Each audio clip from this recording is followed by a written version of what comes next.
সালাতে দোয়া কবুল হয়। সালাতে দোয়া কবুলের 3 জায়গা। একটা হচ্ছে তাকবীরে তাহরিমার পরে আমরা সানা পড়ি না, আমরা তো একটা পড়ি।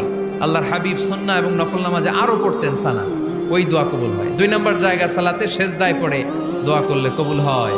আকরাবু মা ইয়াকুনুল আবদু মির রাব্বিহি ওয়া হুয়া সাজিদ ফাকসিরু ফিহি দুআ। বান্দা যখন সেজদায় লুটিয়ে পড়ে বান্দা আল্লাহর সবচেয়ে কাছে চলে যায়। তা কিন্তু বিশ্বনবী বলে সেজদাটা তোমার রবের কুদরতি পায়ের উপরে পড়েছে। সেজদায় পড়ে দোয়া করেন। সালাম ফিরানোর আগে বিশ্বনবী দোয়া করতেন, লা ইউসাল্লিমান্না আহাদুকুম হাত্তা ইয়াতাআওয়াযা মিন আরবা'a।